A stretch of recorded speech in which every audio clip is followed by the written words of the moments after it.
Shalom Amin. Bapak Ibu, Saudara semua, Halo, Shalom, shalom. Pak Shalom. Tadus, apa kabar? Ya, Adik shalom. Kabar baik, Pak. Amanda dan Shalom. Yanti Olang, terima kasih pujiannya luar biasa. Sudah berani pulang ya. Yanti sama Amanda gimana sudah berani pulang? Amin. Amin ya. Ini siapa ya? Ita, eh, ya Rida, terus siapa ini yang online ya? Eh, Oke.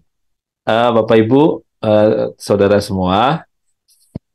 Malam ini kita lanjutkan pembelajaran kita mengenai perspektif dosa ya. Jadi kita ya saya membawakan satu rangkaian kebenaran firman Tuhan. Tema besarnya sebenarnya jalan keselamatan dan subtemanya kita sedang membicarakan tema jalan penebusan. Nah, di jalan penebusan ini kita baru membicarakan perspektif dosa, ya, perspektif dosa. Jadi, eh, Bapak Ibu, tadi lagu yang dinyanyikan itu sebenarnya kalau dihayati ya, itu sangat membekas, sangat membuat kita bergetar, ya. Ini kebenaran yang menurut hemat saya banyak orang tidak memahami secara mendalam. Kalau dalam pemahaman saya, Bapak Ibu, kita sebagai manusia bisa mempunyai hidup yang sesungguhnya, hidup yang benar-benar hidup, jika kita mempunyai kesadaran akan kekekalan.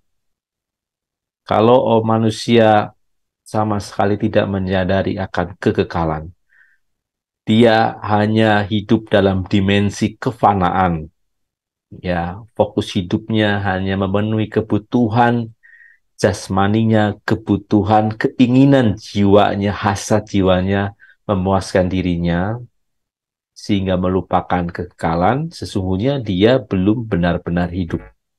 Ya, karena hidup yang sesungguhnya, hidup yang dirancang oleh Allah, bukanlah hidup di dalam kefanaan, tapi hidup dalam kekekalan. Tidak ada kematian. Oleh karena itu ada lagu pulang, ya. Pulang itu artinya kalau kita punya keinginan untuk pulang, artinya apa Bapak Ibu? Kita sekarang ada di mana? Ya, belum ada di rumah kan, betul nggak? Ya, kalau kita ngomong mau pulang, berarti kita lagi di rumah saudara atau di dalam perjalanan gitu ya, bukan tempat kita. Nah, inilah sebenarnya kesadaran kekekalan itu adalah kesadaran bahwa kita tidak punya bahwa bumi yang kita diami sekarang, dunia yang kita diami sekarang, bukanlah rumah kita, ya. The world is not my home. Sehingga kalau bumi ini, dunia ini bukan rumah kita, maka kita merindukan mau pulang, ya. Nah, inilah kesadaran yang menurut saya super amat penting dan yang satu-satunya kesadaran yang bisa membawa kita kepada manusia yang seutuhnya, ya, manusia yang tidak menuju kebinasaan, tapi manusia yang akan hidup dalam kekekalan. Jadi Bapak Ibu, kalau kita tidak punya kesadaran untuk pulang, ya, artinya kita masih betah di bumi ini, di dunia ini. Nah, kalau masih betah di dunia ini, berarti ya kita akan sampai atau mengikuti nasib dari bumi ini. Ya, memang belum bisa dibuktikan sekarang bahwa nasib bumi ini akan terus baik-baik saja atau akan mengalami kehancuran ya.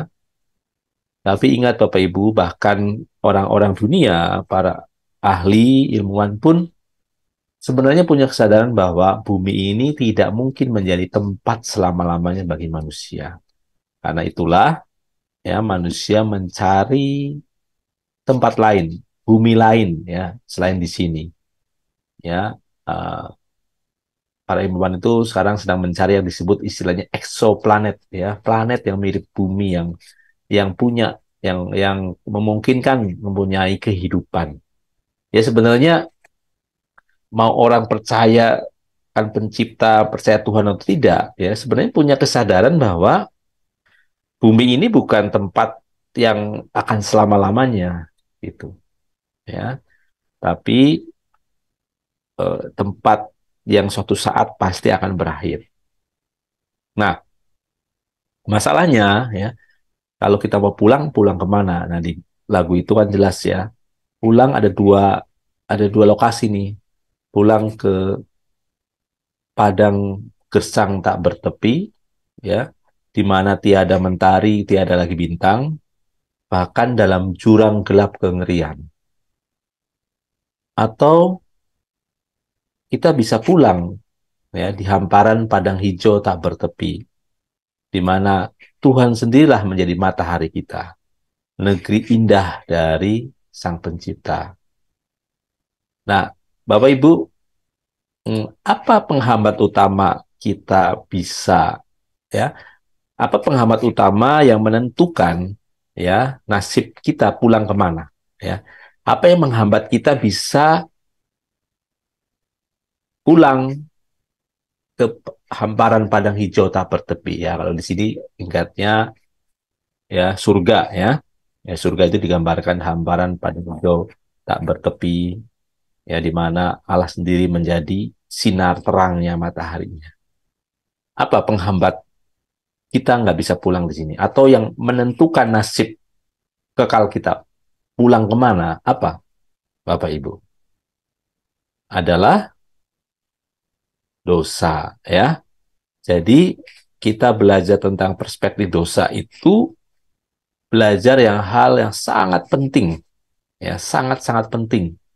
Karena pengertian, pemahaman, ya, Bapak Ibu Saudara sekalian tentang dosa itu akan menentukan, ya, hasrat keinginan Bapak Ibu untuk pulang pulang kemana dan juga ditentukan kemana, ya.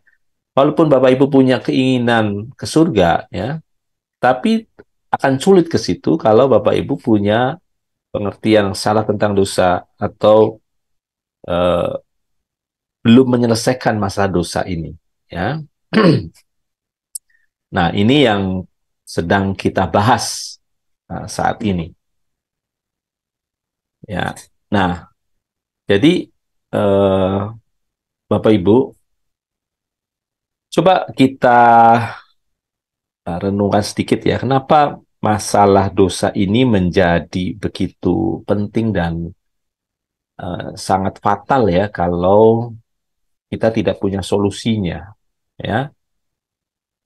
Kalau kita berpikir Allah itu Allah yang mengasihi, Allah yang bisa membuat segalanya mungkin terjadi, ya. Dia Allah yang kan dia Allah yang penuh kasih ya. Kalau orang mau mohon ampun, tentu tentu saja dia bisa mengampuni ya. Kan dia yang punya surga dan neraka. Kenapa mempersulit gitu ya orang untuk pulang, ya? Dan juga eh, kenapa harus ada, nanti kita belajar penebusan, ya? Kenapa harus ada penebusan oleh darah? Nah ini, hmm, saya merasa Bapak Ibu sebagai orang Kristen itu kita menerima pernyataan-pernyataan ini, ya, bahwa memang Kristus menebus kita dari dosa kita, sehingga kita bisa dilayakkan masuk ke kerajaan surga. Tetapi penerimaan pemaknaan kebenaran ini, ya, seringkali belum tercermin dalam perilaku hidup sehari-hari, ya. Kalau kita percaya bahwa dosa itu harus diselesaikan, ya, dosa itu menghambat eh, yang satu-satunya hal yang bisa memisahkan kita dari Allah, ya, yang tadi membuat nasib pulang kita itu tidak ke padang hijau tapi kepada padang gersang, itu eh, mengerti seperti memahami, tapi ya, tidak terwujud. Ya, buktinya apa? Bahwa Bapak Ibu tidak tidak menyelesaikan ya dosa ini dalam hidup sehari-hari kita. Mungkin ada yang berkata bahwa bukankah Tuhan Yesus mati di kayu salib untuk menyelesaikan dosa? Artinya dosa itu sudah selesai, ya. Kalaupun kita berbuat dosa, sudah ada obat penawarnya, ya, obat penawarnya. Nah, inilah pengertian dosa yang sangat berbahaya menurut saya, meleset yang bisa menggiring kita hidup yang salah, gitu ya. Kalau kita memahami dosa itu adalah kesalahan, ya, adanya kesalahan, ya, kita melakukan pelanggaran dari hukum Tuhan, dan Tuhan Yesus datang menjadi korban di kayu salib, menebus kita sehingga pelanggaran itu dibenarkan, ya, sehingga kita merasa bahwa sudah tidak ada penghalang lagi kita untuk pulang ke surga. Ya, ini yang pengertian yang menurut saya sangat berbahaya. Kenapa? Kalau kita punya pengertian ini secara sadar atau tidak sadar, ya akan pasti mengiring kita untuk hidup yang tidak akan menjaga kesucian yang benar-benar, atau hidup yang bebas dari dosa. Ya, kita akan bisa kompromi terhadap dosa. Kenapa, Bapak Ibu? Karena pengertiannya ya nanti kalau saya berbuat dosa, saya tinggal minta ampun. Ya, saya tinggal minta tolong Tuhan, kan sudah ada obat penawarnya. Nah, ini yang mau kita kupas, Bapak Ibu, ya, secara tuntas. Ya, karena pengertian ini ya eh, sangat berbahaya menurut saya, ya. Sehingga kita meremehkan hidup dalam kesucian, hidup dalam kekudusan. Jadi masalah pulang kita kemana itu, Bapak Ibu, ya harus dilihat secara utuh, ya. Yang membawa kita mau pulang kemana itu hanya satu faktor, ya. Nanti kita pahami penebusan Kristus itu di area mana yang sudah diselesaikan oleh Tuhan Yesus, itu di area mana sesungguhnya. Apa yang Tuhan sudah selesaikan, ya? Apa yang sudah selesaikan? Sebenarnya sebelum ke situ, kalau kita mengerti tentang perspektif dosa, ya, uh, tadi Pak Lepri sudah merangkum, ya, pelajaran sebelumnya tentang perspektif dosa. Jadi kalau kita memahami dosa itu, ya, seperti diajarkan sebelumnya, dosa dalam pengertian orang Yahudi, ya,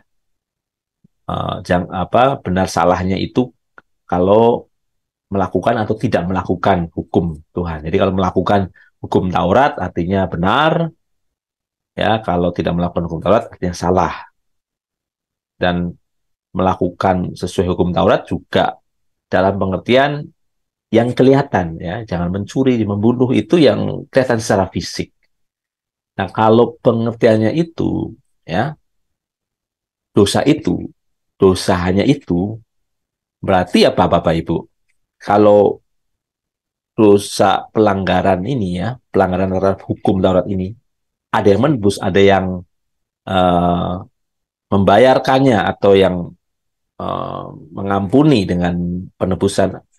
Artinya, artinya kita sudah benar-benar bebas dosa, benar nggak, Bapak Ibu? Ya, kalau cuma pengertian dosa itu pelanggaran saja, melanggar hukum, kalau itu diselesaikan, ya, artinya kan kalau di hukum manusia juga, kalau kita melanggar peraturan lalu lintas, ya, melanggar lampu merah di jalan, atau menabrak orang di jalan, melanggar peraturan, kan ada hukumannya, ada konsekuensinya, ya.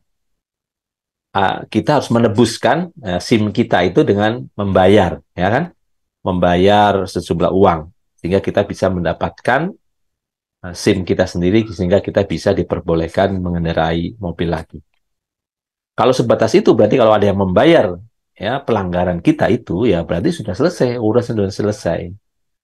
Nah, ini kalau pengertiannya itu ya eh, ya tidak heran ya kita akan memandang dosa itu sesuatu yang mudah untuk diselesaikan. Benar nggak Bapak Ibu?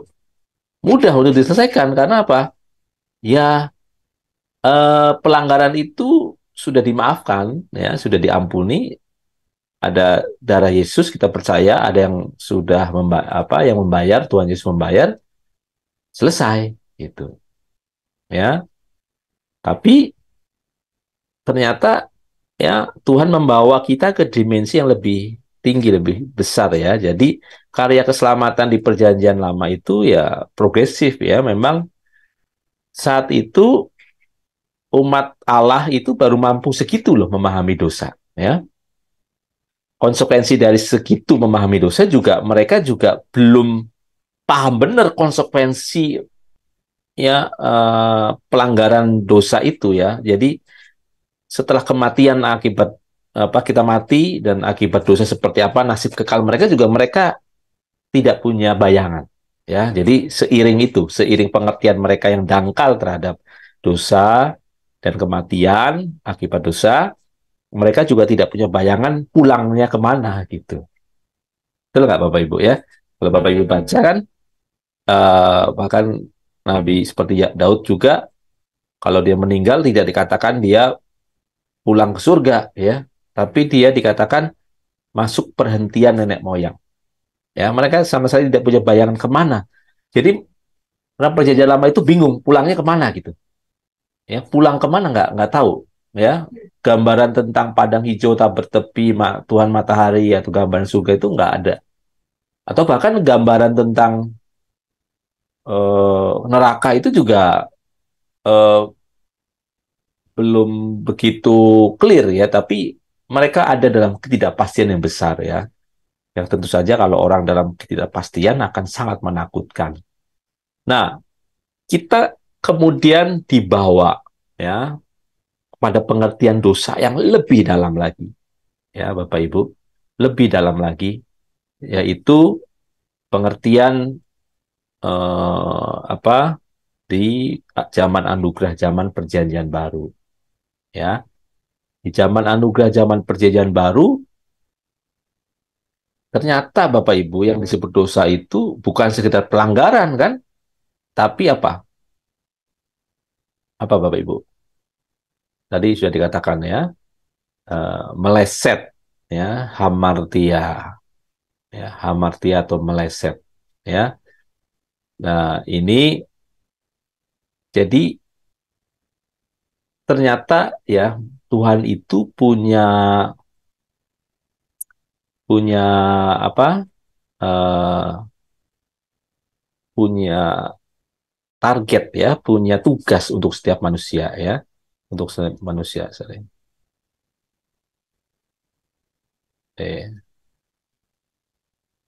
Ya, punya tugas ya. Eh jadi Tuhan itu punya target untuk setiap manusia gitu ya.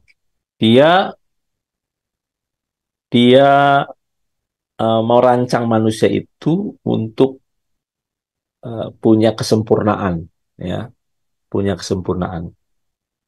Karena itulah Tuhan berkehendak punya presisi ya terhadap rancangan nasib manusia ini. Jadi yang sebelumnya ya saya katakan kenapa dosa ini ya begitu apa ya momok yang luar biasa ya kepada manusia ya. Karena ini urusannya dengan kekekalan Bapak Ibu ya. Nah, saya mau coba ya menceritakan ini supaya teman-teman saudara semua punya pemahaman, punya apa ya eh, latar belakang pikiran yang benar-benar kena gitu loh. Ya bahwa dosa itu tidak benar-benar tidak bisa dianggap remeh karena ya Bapak Ibu, karena ini kita itu ciptaan kekal. Nah, itu masalahnya. Jadi ya kalau kalau kekal itu kan berarti long life ya. Oh, benar-benar apa Bapak Ibu? Ya harus bertahan sampai kekal itu syaratnya akan sangat sangat ketat gitu ya.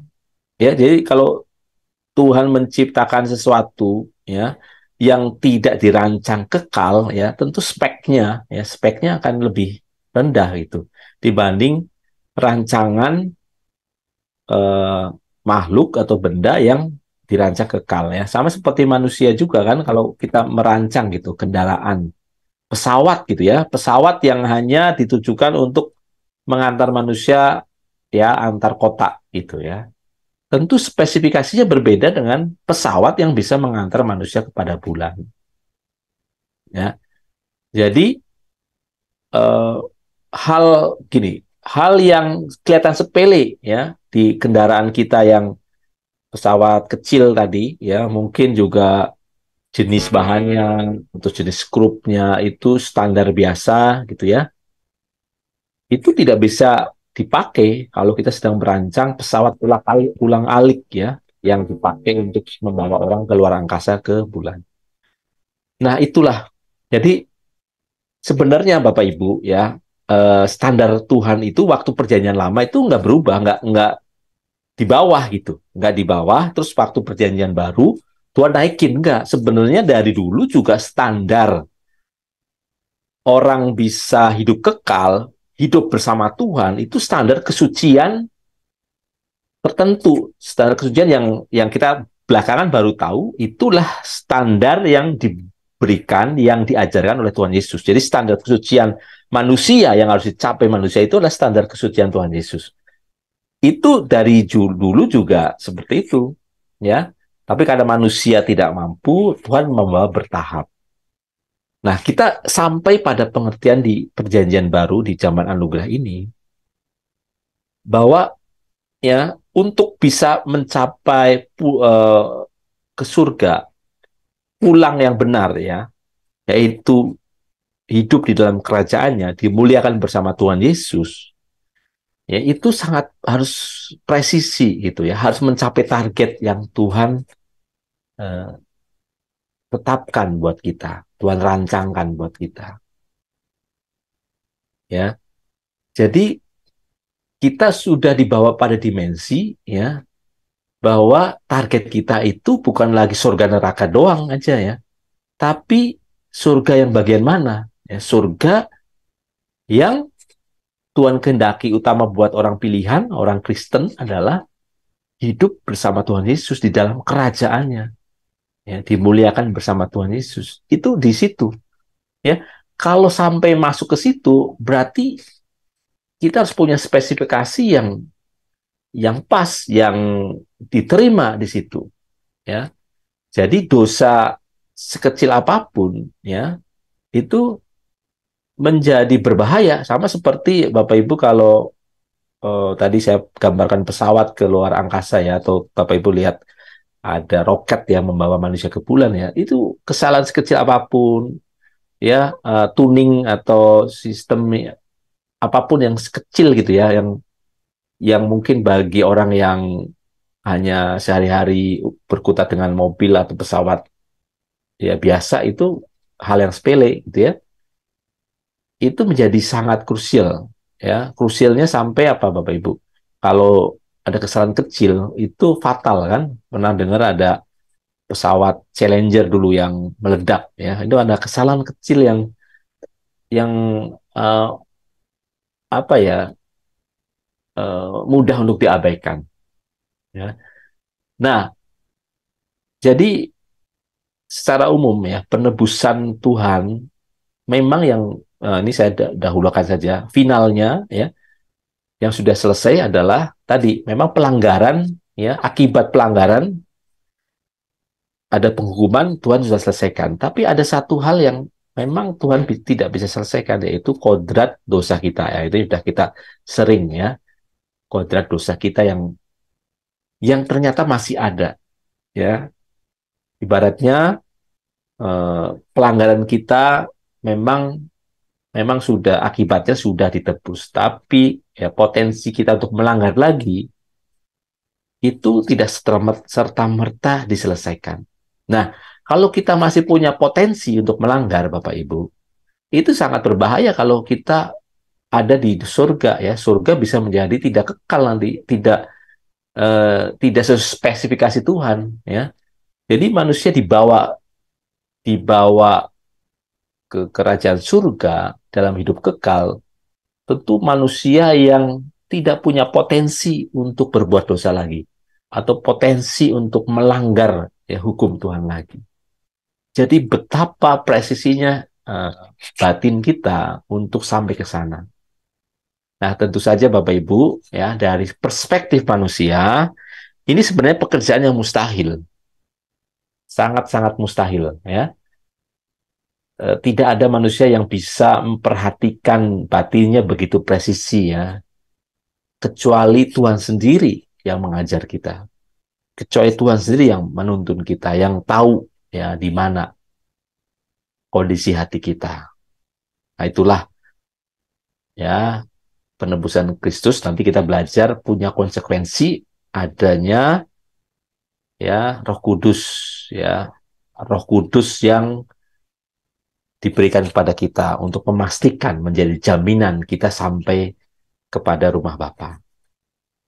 Nah, oke, itu perspektif, itu apa namanya gambaran ya eh, tentang dosa dan akibatnya. Ini eh, apa ya? Bapak Ibu perlu renungkan sih ya, seperti tadi Pak Levi bilang juga ada bagusnya mengulang karena jangan belajar hanya untuk cari nilai ya atau ini Pak Levi ya untuk bisa sekedar menjawab soal kuis ya karena nanti akan meleset juga ya tapi kesadaran akan dosa ini ya kita belajar dosa sebenarnya tujuan utamanya Bapak Ibu punya kepekaan terhadap dosa itu yang tujuan dari materi ini sebenarnya ya jadi mengulang itu sebenarnya sambil Bapak Ibu apa sambil merefleksikan, memeriksa hati kita. Saya belajar materi tentang dosa, prospek dosa ini membuat kita semakin peka terhadap dosa enggak? Betul enggak? Ya kalau kalau lewat-lewat aja tidak ada pertumbuhan kepekaan terhadap dosa, wah berarti gagal. Ya, ini nih, ini dapat nih barusan ya. Ini tidak saya persiapkan di slide nggak ada nih. Cuma saya dapat Tuhan ingatkan ya tujuan materi ini itu sebenarnya mengasah kita. Tuhan mau kita makin peka terhadap dosa. Dosa yang dimaksud sebenarnya harusnya levelnya itu bukan dosa pelanggaran ya sekedar tidak melanggar ini tidak melanggar itu ya atau bukan level pelanggaran etika moral secara umum tapi kodrat dosa tapi hmm, daerah dosa ya yang ada di dalam kita yang ukurannya itu sebenarnya ini sesuai kehendak Allah yang Tuhan ini sempurna yang Tuhan mau atau enggak. Ya kalau bicara sempurna atau tidak itu kadang-kadang secara moral umum itu sudah oke gitu loh ya. Ya secara moral umum kalau Bapak Ibu ya misalnya pria memandang wanita lawan jenis gitu ya dan ada hasrat yang timbul gitu ya. Secara moral umum melanggar enggak? Ya enggak kan enggak ada yang tahu. Benar enggak? Ya kita punya batin bicara seperti apa, hasrat seperti apa itu nggak diurusin sama hukum moral ya, uh, hukum masyarakat gitu ya. Tapi itu menjadi urusan kesucian Allah ya, kesucian Allah untuk manusia ya. Karena ternyata batin ini ya itu yang benar-benar Tuhan mau siapkan benar-benar bebas dari dosa sedikit pun dalam konteks ya kodrat dosa atau potensi dosa itu benar-benar dimatikan sehingga tidak mungkin lagi dia bangkit Itu. Nah, inilah sebenarnya tugas utama, ya, tanggung jawab utama kita. Jadi ingat materi tentang dosa ini, Bapak Ibu, materi tentang jalan penebusan ini harus menggiring kita untuk makin peka, ya, tentang dosa itu sendiri, tentang kemelesetan, ya. Kalau saya bilang dosa, eh, Bapak Ibu pengertiannya masih pelanggaran, kita pakai kata hamartia, ya, kemelesetan. Jadi makin pekat terhadap kemelesetan, ya. Dan yang terjadi kan gini, Bapak Ibu sudah dapat materi ini, ya, sampai detil, bahkan materinya Pak Hens yang sampai membicarakan surga, membicarakan apa namanya, kemuliaan yang begitu besar, ya. Tapi seringkali Bapak Ibu, ya, masih berkutat dengan dosa-dosa yang secara etika moral memang itu tidak benar gitu.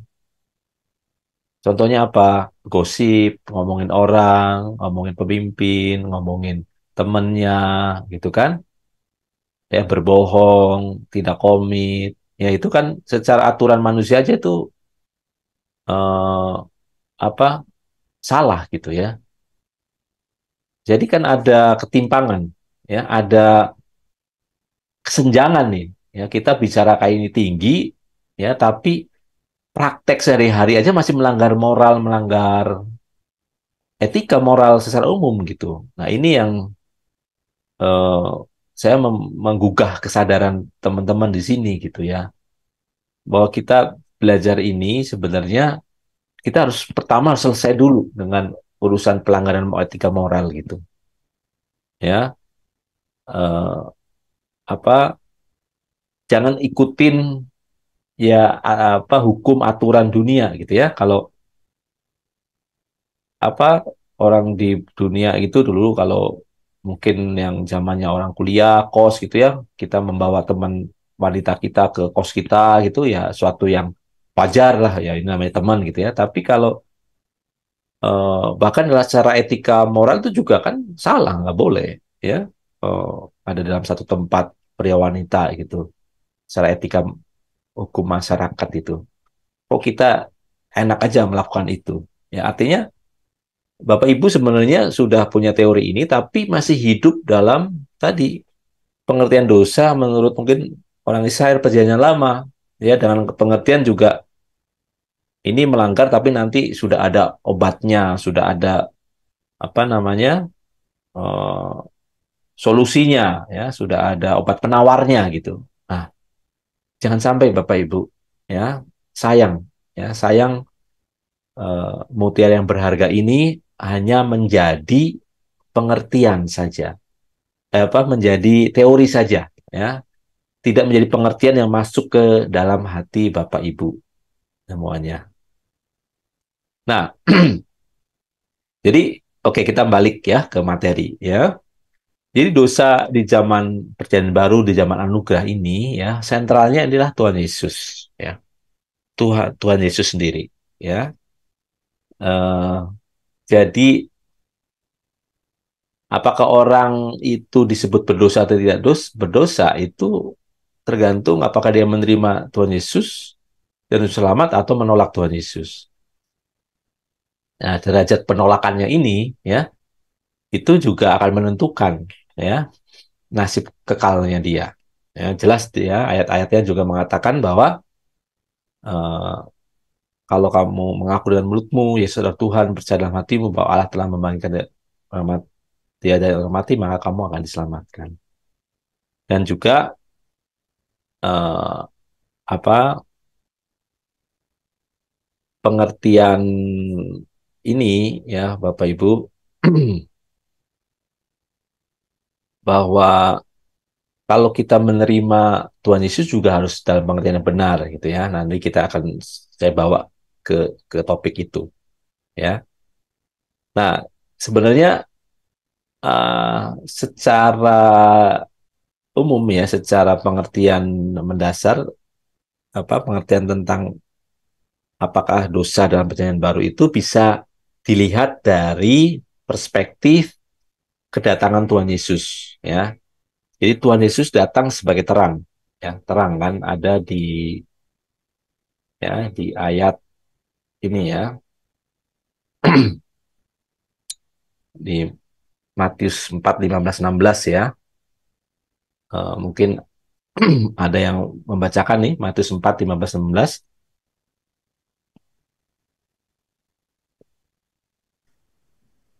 Matius 4 ayat 15 sampai 16. Tanah Zebulon dan tanah Naftali, jalan ke laut, daerah seberang Sungai Yordan, Galilea, wilayah bangsa-bangsa lain. Bangsa yang diam dalam kegelapan telah melihat terang yang besar, dan bagi mereka yang diam di negeri yang dinaungi maut telah terbit terang. Oke, terima kasih. Ya, jadi eh, di sini dijelas ya, Bapak Ibu, terang yang dimaksud adalah eh, terang dari Tuhan Yesus ya, Injil. Jadi kalau eh, disebut kegelapan itu kalau belum mendengar Injil Kristus ya. Orang-orang yang belum melihat terang ya, bangsa-bangsa yang belum melihat terang itu ada dalam kegelapan, bangsa yang diam dalam kegelapan. Telah melihat terang yang besar bagi mereka yang diam di negeri yang dinaungi maut, telah terbit terang. Jadi Tuhan Yesus datang membawa terang, ya, terang. Orang harus datang kepada terang itu supaya bebas dari kegelapan, ya. Jadi patokannya terang ini, ya, kebenaran ini, terang ini. Kalau orang memusuhi terang itu, otomatis dia menjadi sekutu kegelapan. Orang yang menolak terang itu menjadi otomatis ya sekutu kuasa kegelapan. Ya. Dan terang itu di Yohanes 1 yang mulai dari 1 sampai 5 itu ada terang manusia, ya, Tuhan Yesus sendiri, firman Allah itu sendiri. Nah, terang itu bercahaya di dalam kegelapan dan kegelapan itu tidak menguasainya. Jadi orang bisa menuju terang ya kalau dia menerima Tuhan Yesus, dia masuk dalam wilayah kebenaran yang diajarkan oleh Tuhan Yesus. Jadi terang sesungguhnya ya terjadi memang pada masa Injil diberitakan ya. Sebelum ada Injil diberitakan ya belum ada terang. Bahkan di zaman anugerah ya setelah kematian Tuhan Yesus ya ada wilayah-wilayah yang belum masuk Injil ya itu masih ada dalam kegelapan ya, belum ada terang di situ. Masih ada dalam kegelapan. Tapi kesempatan untuk melihat terang itu ada ya. Nah ini Bapak Ibu, kesempatan untuk menjadi terang itu ada. Jadi terang yang dimaksud oleh Yohanes ini sebenarnya kehidupan berkualitas seperti manusia Kristus. Jadi Tuhan ya mengirim contoh kenapa ada manusia Kristus Yesus ini ya yang adalah firman Tuhan sendiri itu menjadi model menjadi model seperti apa manusia yang berkualitas sesuai rancangan Allah semula. Jadi Bapak Ibu, hanya orang yang mengenal sungguh-sungguh mengenal Kristus betul dan belajar dan mengikuti teladan Yesus yang memang bisa ya bisa mencapai manusia sempurna gitu ya. Nah, ini nanti perbedaannya. Jadi kalau orang tidak bukan orang Kristen atau orang tidak belajar dari Kristus secara langsung ya, tidak mungkin dia bisa mencapai kesempurnaan yang Tuhan inginkan. Ya, karena kesempurnaan hanya ada dari pengajaran Tuhan Yesus. Itu yang kita pahami. Ya, kenapa? Karena Kristuslah firman Allah.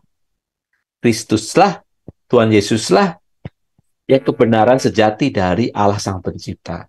Di luar Tuhan Yesus tidak ada kebenaran yang sejati. Ini premis atau ini pondasi yang kita pegang. Ya, kita tidak mengimani adanya kebenaran di luar Kristus yang menyelamatkan, yang bisa membawa kepada Sang Pencipta sesungguhnya.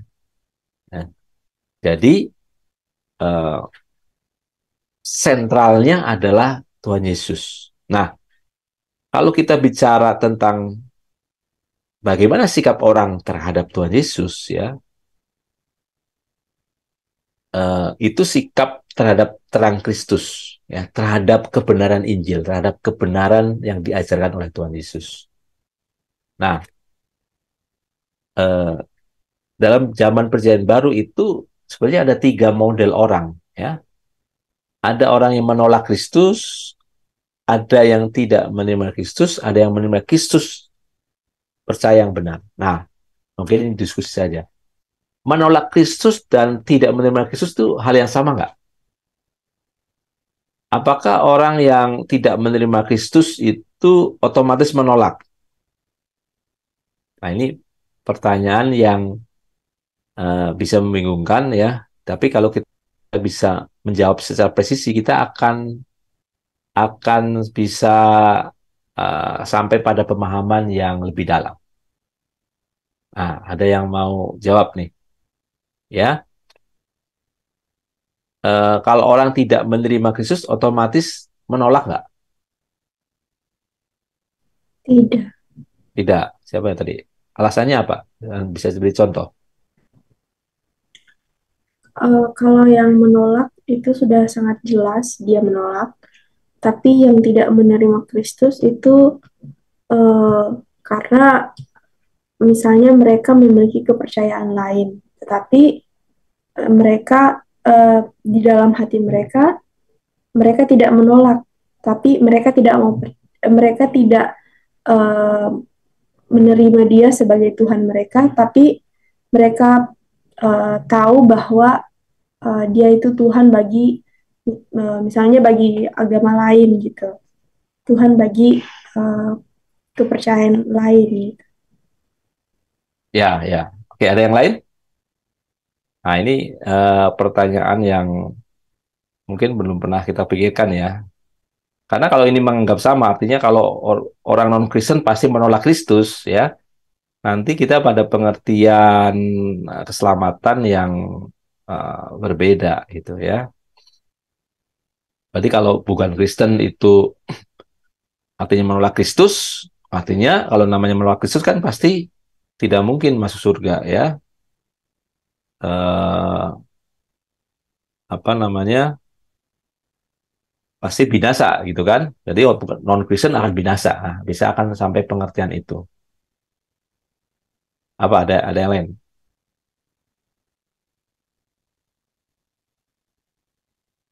Ada yang bisa jawab? Hmm, Ana atau Mira atau Ita atau Yanti Olang, Yuli, apa perbedaan menolak Kristus sama tidak menerima Kristus ini?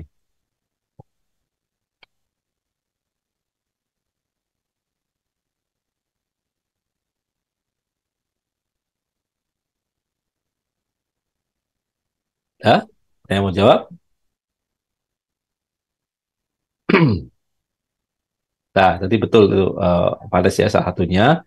Tapi sebenarnya yang hmm, apa penolak Kristus dalam pengertian yang memusuhi ya, memusuhi Kristus dan pengajarannya, ya, benar-benar memusuhi. Kalau kalau menolak jelas-jelas tidak menerima ya. Tapi ada orang yang memang tidak menerima Kristus tapi belum tentu menolak ya. Yang jelas adalah orang-orang yang belum pernah mendengar Injil ya. Orang-orang di pedalaman Tibet misalnya waktu zaman dulu ya, zaman awal-awal ya. Kalau sekarang mungkin sudah masuk Injil ya. Tapi sebelum Injil masuk ke sana, ya dia tidak dikatakan menerima Kristus, dia tidak menerima Kristus, dia tidak tahu. Tapi kita tidak bisa mengatakan dia menolak, gitu kan? Ya dia belum tahu, gitu. Ya paling tidak bisa diukur dari menolak pengajarannya. Ya kalau menolak Yesusnya jelas nggak bisa ya dikatakan begitu karena dia belum mengenal pribadi. Tapi coba diukur dari kebenaran ya hati nuraninya dia ya yang dia pahami ya. Tentu kebenaran hati nurani itu juga ada dalam kebenaran Kristus. Kalau dia memahami bahwa membunuh itu salah, walaupun dia tidak mengenal hukum Taurat, itulah kebenaran Kristus juga itu. Ya, kalau dia setuju dengan hukum hati nuraninya, ya sebenarnya dia tidak menolak kebenaran Injil kan, ya dalam level yang berbeda ya. Dia tidak dikatakan menolak Kristus. Oke, sampai sini ini apa? Mungkin nanti pelan-pelan ya, karena pengertian ini kalau benar paham ya, kita akan sangat komplit mengerti keselamatan ya. Terus terang, saya juga memahami tiga bagian ini juga progresif apa? Nggak langsung loh, Bapak Ibu, teman saudara semua, ya. Proses juga gitu. Eh, nggak apa ya, nggak langsung ngerti gitu ya. Ya, saya dapat pemahaman bahwa ya yang tidak menerima Kristus belum tentu itu menolak. Ya, nanti kita belajar yang disebut menolak itu siapa, ya. Nah, jadi di zaman Perjanjian Baru, zaman anugerah, ya eh, itu ya yang disebut menolak itu menolak terang yang sesungguhnya, ya. Jadi dikatakan yang menolak Tuhan Yesus itu pasti berpihak pada kuasa kegelapan, ya. Eh, Contohnya orang Farisi yang jelas menolak ya, orang ahli Taurat itu ya. Mereka sudah menyaksikan dan mengalami bagaimana kuasa Allah dinyatakan ya, mengusir setan kan. Tuhan Yesus sudah melakukan mukjizat, mengusir setan gitu ya. Tapi mereka tetap menolak Yesus dan malah menganggap Yesus musuhnya dan harus diperangi. Jelas mereka walaupun tidak secara sadar di pihak kuasa kegelapan, mereka memihak kuasa kegelapan ya karena menolak terang itu ya. Sehingga Tuhan Yesus tegas nih di Yohanes 9 ayat 41 ya. Jawab Yesus kepada mereka, sekiranya kamu buta, kamu tidak berdosa, tapi karena kamu berkata kami melihat, maka tetaplah dosamu.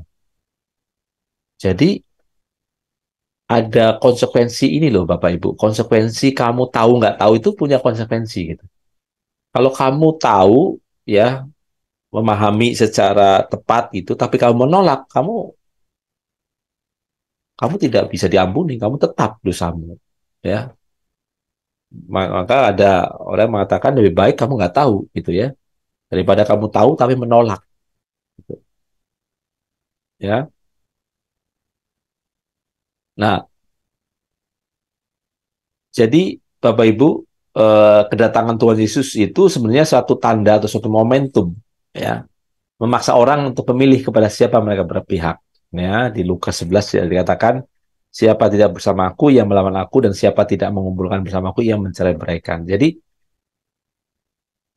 sudah manusia harus memilih nih di pihak Tuhan atau tidak. Nah, di pihak Tuhan itu ada yang di pihak yang menerima Kristus sungguh-sungguh dari secara ini, apa namanya, secara pribadi, secara pengetahuan teori, ya, benar-benar tahu Yesus dan menerimanya, atau hanya masuk wilayah bahwa dia menerima kebenaran pengajaran dari Kristus, ya. Orang-orang yang uh, belum mendengar Injil, tidak tahu tentang Kristus, tapi dia mengikuti hati nuraninya, itu bisa dikatakan ada di wilayah di pihak Tuhan. Kan ada ayat mengatakan, barang siapa tidak melawan aku, ia ada di pihakku. Ya, barang siapa tidak melawan aku, dia tidak di pihakku.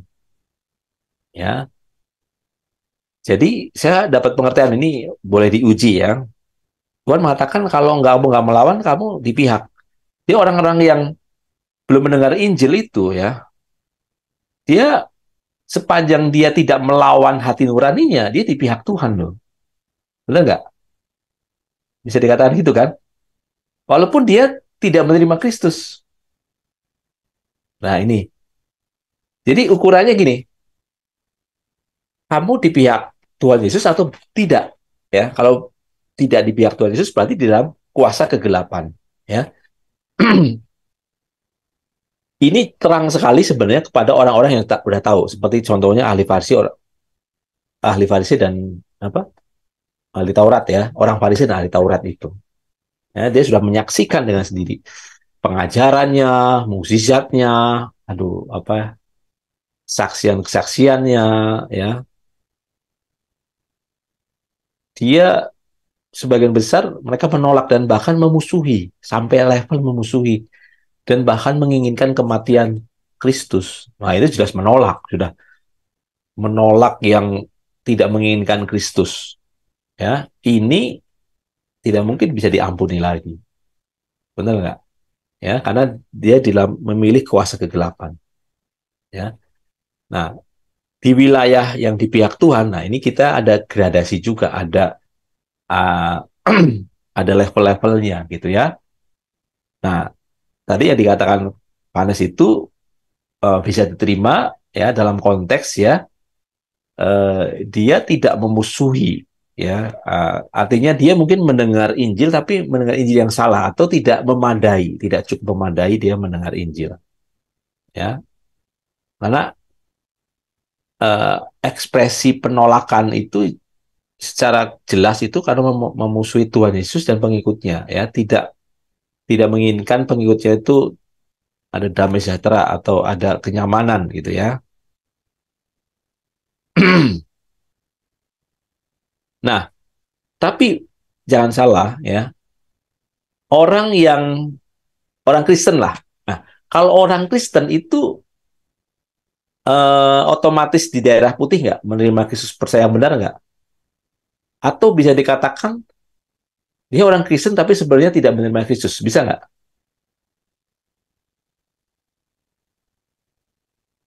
Dia orang Kristen tapi belum tentu dia disebut menerima Kristus, ya. Bisa KTP. Nah, KTP. Kalau KTP artinya apa? Kristen tanpa pertobatan. Bagus sekali tuh singkatannya. Oke, kita diperluas ya pandangannya ya. Ini menurut saya penting juga ya Pak Lepri ya kita bahas ya. Ya, Sangat penting, Pak. menerima Kristus, menerima Yesus itu harus artinya percaya yang benar gitu ya. Orang artinya gini lah, orang Kristen yang KTP tadi apa KTP-nya Kristen itu belum tentu menerima Kristus kalau dia tidak meneladani Kristus. Dia tidak ikut jejaknya gitu. Jadi dia bisa di wilayah ini gitu loh. Jadi kalau menurut saya ya penggolongannya itu benar-benar hati nurani ya, batin ya, bukan lahiriah ya kalau saya sekarang ya.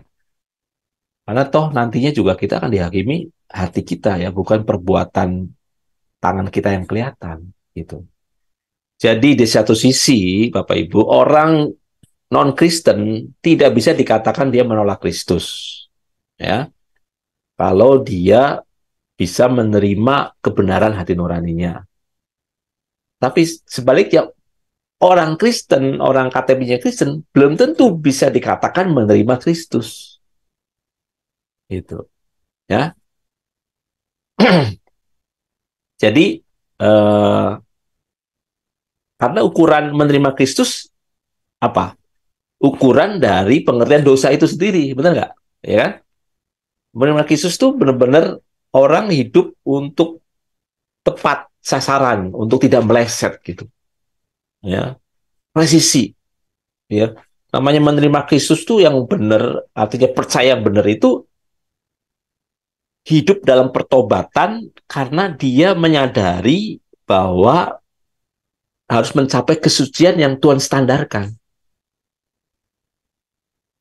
Ya, dia menyadari benar bahwa sekarang saya dibenarkan karena kematian Kristus, tapi menyadari belum benar-benar benar, ya masih belum benar sebenarnya, masih ada dalam kesalahan, ya masih ada dalam kemelesetan, tapi saya mau mencapai itu, mau berjalan ke arah situ untuk tidak meleset lagi. Jadi orang Kristen yang tidak dalam arah perjalanan itu, ya bisa dikatakan dia belum menerima Kristus gitu. Dia teori saja, KTP saja. Nah, ini yang apa namanya kita perlu pahami gitu ya. Jadi di zaman anugerah perjanjian ini ya, ukurannya itu adalah ketepatan ya, presisi, kepresisian ya. Walaupun sekarang kita belum presisi ya, kita masih berdosa, masih belum sempurna ya istilahnya ya. Ya, saya tidak mengatakan bahwa saya sudah sempurna, Bapak Ibu juga begitu ya saat ini, tapi kita berjalan menuju kesempurnaan. Kita berjalan dalam pertobatan. Nah, itu sudah on the track. Artinya kita sudah menerima Kristus, menerima jalannya, ya. Jalan kebenaran hidup. Jalan itu hodos, lorong panjang. Kita apa namanya berjalan dalam jalan Kristus ya. Ikut jejaknya itu yang harus diikuti ya. Itulah menerima Kristus. Nah, jadi Bapak Ibu jangan heran dari sini ya. Kita tidak heran gitu kalau orang Kristen ya kelakuannya sama dengan orang-orang dunia ya. Bahkan bahkan sampai melanggar etika moral itu nggak heran sama sekali ya. Jadi apa ya kita kita sudah bisa mengerti ya. Jadi sebenarnya ikut Kristus itu nggak mudah ya. Ikut Kristus tidak mudah. Nah, makanya kita perlu membangun komunitas yang sepikiran sehati ini untuk bergandengan tangan. Kita punya pengertian menerima Kristus, mengikuti jejak Kristus itu jalan menuju kesempurnaan. Ya, kita harus kokohkan ya, terus menerus ya, Bapak Ibu. Karena kalau tidak nanti lewat saja ya Bapak Ibu bergaul dengan orang-orang Kristen lain yang punya pengertian yang dangkal, yang berbeda, yang dangkal, ya tidak menganggap penting kesucian, ya akan terbawa, pasti akan terbawa. Ya, jadi buat saya komunitas ini menjadi penting karena sebagai tempat ya untuk menambatkan hati kita untuk tetap jalan lurus gitu, ya jalan lurus. Nah, dalam Yohanes 15 ya, ayat 3, 3, 4 ya. Oh, ini kedatangan dan kala Tuhan Yesus merupakan dasar, oh ini salah ya, pertimbangan terhadap dosa ya. Jadi yang dipermasalahkan itu sikap mereka terhadap Yesus dan terhadap karyanya di kayu salib ya. Uh, ini yang apa yang tadi saya kemukakan ya. Uh, Bahayanya buat kita yang menerima Tuhan Yesus yang tahu gitu ya.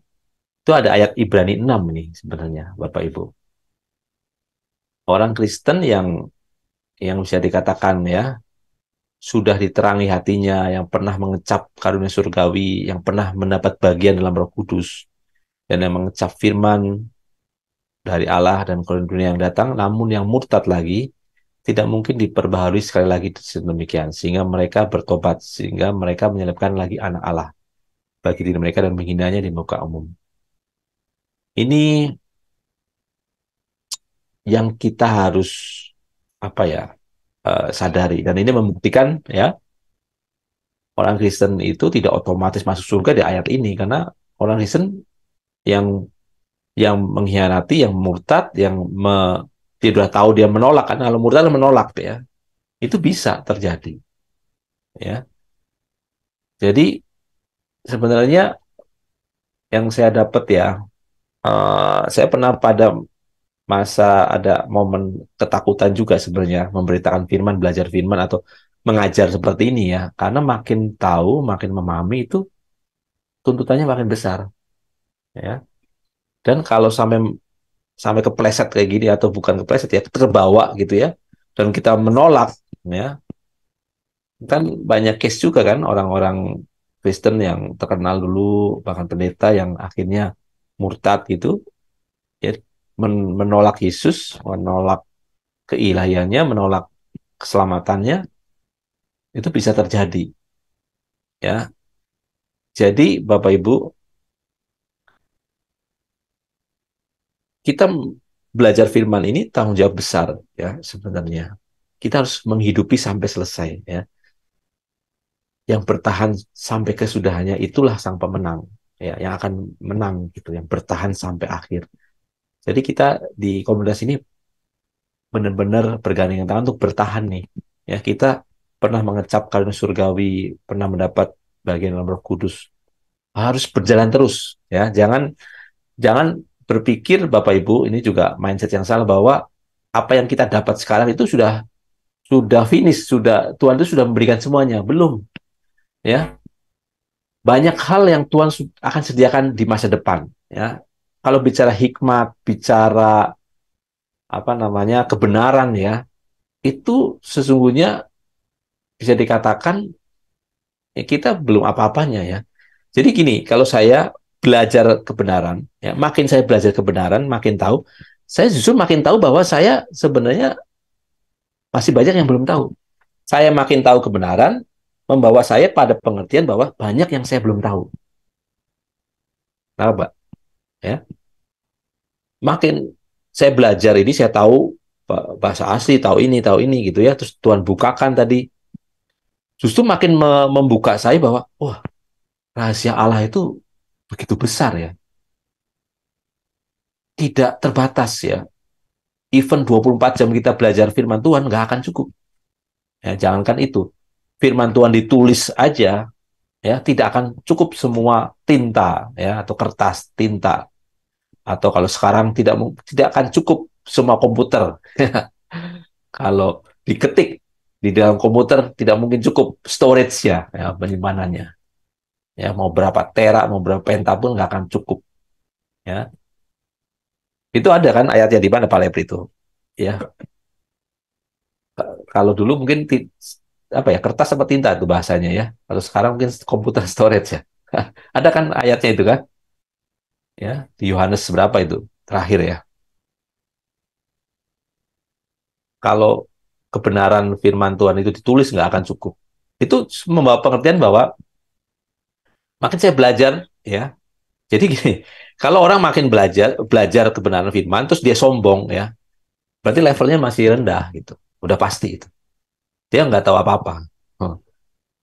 Ya, ya itu sebenarnya orang juga tahu ya. Ada peribahasa kan, makin padi Yohanes, makin berisi makin merunduk kan, gitu kan? Ya, Yohanes 21 ayat 25, Pak. berapa, Panes? Yohanes 21 ayat 25. Coba dibacain apa tuh?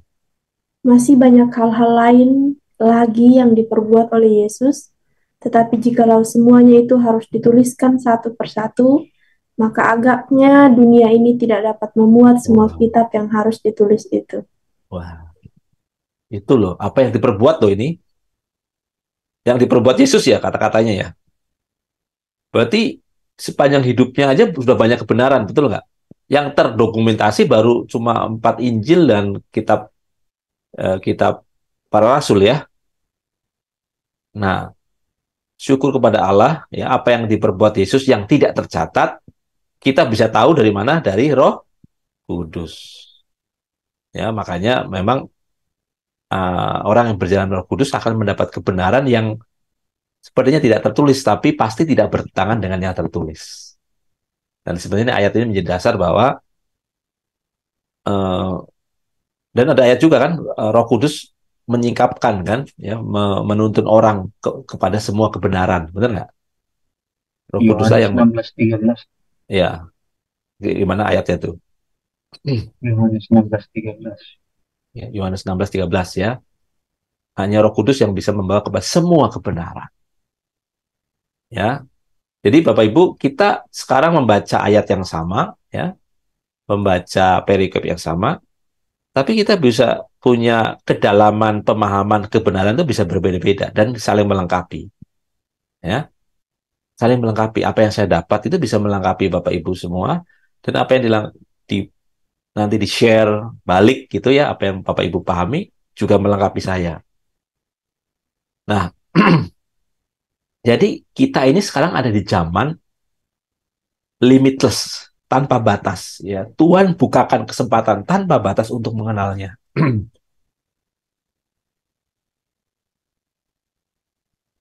Ya, limitless zone ya. Kita ikut Tuhan Yesus yang benar, percaya yang benar itu kita masuk dunia tanpa batas untuk mengenal kebenaran Tuhan. Buktinya apa? Karena ada Roh Kudus. Ya. Karena ada Roh Kudus di dalam hati kita. itu membukakan semua kebenaran-kebenaran ya, dan herannya tuh nggak habis-habis ya. Ayat yang sama, firman mungkin perkataan Tuhan Yesus yang sama, tapi itu bisa membawa kita ke dimensi-dimensi lain yang itu relevan dengan hidup kita ya, relevan dengan hidup kita dan membantu kita memenangkan tadi ya, terhadap dosa dan memenangkan kita untuk hidup kudus, hidup suci. Nah, jadi Bapak Ibu, saya akan akhiri, tapi saya mau mengulang tadi yang saya dengar waktu saya ngajar itu yang tidak saya persiapkan. Bahwa materi ini, ya sukses tidaknya bukan berhasil menjawab kuis, ya, tapi apakah materi ini membuat Bapak Ibu semakin peka terhadap dosa, semakin peka terhadap apa yang Tuhan kehendaki, semakin peka apakah Bapak Ibu meleset atau tidak, ya, dengan ukuran bukan lagi ukuran norma umum, tapi ukuran suara hati Bapak Ibu sendiri. Jadi Bapak Ibu akan mengalami satu proses di mana dulu ya saya melakukan satu hal, ya misalnya ngomongin gosip orang, itu suara hatinya nggak bunyi, ya biasa aja gitu, karena hal yang lumrah, ngomongin orang, kejelekan orang, apalagi ngomongin pemimpin gitu ya, ya enak aja gitu ya, gosip. Oh ya, saya ingat karena eh, baru-baru ini ada saudara yang kayaknya ngomongin Tuhan-Tuhan juga ya, tapi begitu ketemu selalu bilang, tahu nggak lo, si ini itu ya, nikah sama orang Nigeria begini-begini. Orang memang ada kemarin baru pernikahan tuh, saudara saya kami itu nikah sama orang Afrika gitu. Wah, langsung diomongin gini gini gini. Dia tuh nggak diterima tuh gini. Apa ya? Satu sisi ngomongin Tuhan tapi mulutnya ini ya. Nah, dulu mungkin kita ya nimbrung ya. Nah, ini juga eh, 5 tahun atau 5 tahun yang lalu ya, saya ngadepin saudara saya ini itu ngikut gitu ya, dengerin gitu ya. Ya ikut kadang-kadang nimbrung gitu ya. Tapi kemarin ini saya ngomong sama istri, udah kalau dia mulai gosip, kamu menjauh aja. Ya, gimana caranya menjauh tapi tidak tersinggung gitu. Terus pernah bikin grup chat bareng gitu untuk gosipin si A gitu. Udah kamu nolak saja, nggak usah ditanggepin, nggak usah apa nerima, bahkan mendengar pun jangan. Ada kesadaran itu loh, ada otomatis gitu. Ya, jadi mau ngomong gosipin aja kita menghindar. Ya biasanya kalau dulu kan ya kita terima-terima aja dengar gitu ya. Jadi orang itu merasa ditanggapin gitu ya, merasa ditanggapin gitu. Karena kita dengerin kan pendengar yang baik kan gitu. Tapi kemarin ini kejadian fresh nih, Tuhan ingetin udah jauhi, jauhi ya. Nggak usah ya, tapi dengan cara yang elegan sehingga orang itu tidak tersinggung, tapi udah kalau udah ngomongin gosipin orang udah tolak ya. Karena sedikit-sedikit nanti kita ke bawah ya, spirit gairahnya ke bawah. Coba Bapak Ibu itu ya, jaga mulut, jaga lidah ini. Ini utama ini. Ini kalau kita bisa bersih dari mulut kita ya, kita bisa sempurna. Nah, itu di Amsal juga ada kan? Ya, kalau kita bisa menjaga mulut kita, itu kita bisa bisa apa ya, bisa mencapai kesucian yang Tuhan mau gitu. Ya, apalagi di komunitas ya. eh, dosa gosip itu gampang sekali. Dan tahukah Bapak Ibu ya, ini salah satu dosa yang membuat dulu bangsa Israel juga dibinasakan Tuhan gitu ya. Bersungut-sungut ya, bersungut-sungut pasti kan jelekin orang ya, apalagi jelekin Tuhan. Nah, itu dosa yang sangat-sangat punya akibat fatal gitu. Nah, jadi Bapak Ibu dengan materi ini ya, walaupun ini materi seperti kuliah gitu ya, coba resapi, coba perkarakan, ya, perkarakan dirimu ya terhadap materi ini ya. Materi ini, materi dosa ini, apakah membawa kita makin peka atau malah makin cuek gitu. Ya, perkarakan dirimu ya, kemana kamu akan gosip ya, gosip orang lain atau gosipin Tuhan. Gosipin Tuhan maksudnya kata kata gosip jelek ya, maksudnya ngomongin Tuhan, kebaikan Tuhan, firman Tuhan gitu ya. Kalau katakanlah kita perlu ngomong, bicara gitu ya, udah ngomongin firman aja, yang baik-baik aja, ya, yang menguatkan kita gitu. Jadi kalau ada teman yang membawa untuk mulai bergosip pria, udah mendingan hindari, mendingan kita nggak disukai ya daripada kita tadi ya Mazmur 73 nanti masuk di tempat licin gitu ya, terpleset nanti lama-lama ya. Ingat tuh ya, kita harus punya kesadaran geografis juga ya, tempatnya di mana. Karena Bapak Ibu kalau kita meladenin ya, apalagi masuk ke grup gosip gitu ya, itu sebenarnya kita ada di tempat licin, bener nggak? Ya, lama-lama kepleset juga kita, mulai ya, mulai mungkin nggak ngomongin, tapi mengiyakan kan termasuk ya, bener nggak? Mengiyakan orang ngomong ya, walaupun kita nggak komentar ya, sama aja gitu. Oke, kita tutup ya. Semoga ini materi belum selesai ya, tapi tadi sungguh-sungguh saya diingatkan Tuhan untuk menyampaikan ke Bapak Ibu dan termasuk saya juga, dengan materi ini, jalan penebusan ini harus membuat kita makin peka terhadap suara Tuhan, termasuk peka juga terhadap kemelesetan. Bapak yang makasih, kami ucap syukur Tuhan atas apa yang sudah keberi. Bila malam ini kami mendapat sesuatu yang baru Tuhan, sesuatu yang menyenangkan Engkau Tuhan. Kami bertumbuh dalam karakter seperti Kristus. Bapak, syukur Tuhan yang kami serahkan Tuhan dalam nama Yesus, Tuhan dan selamat kami yang percaya berkata. Amin. Amin. Amin. Amin. Amin. Terima kasih teman-teman. Makasih, Pak. Makasih, Pak. Yuk, sama-sama.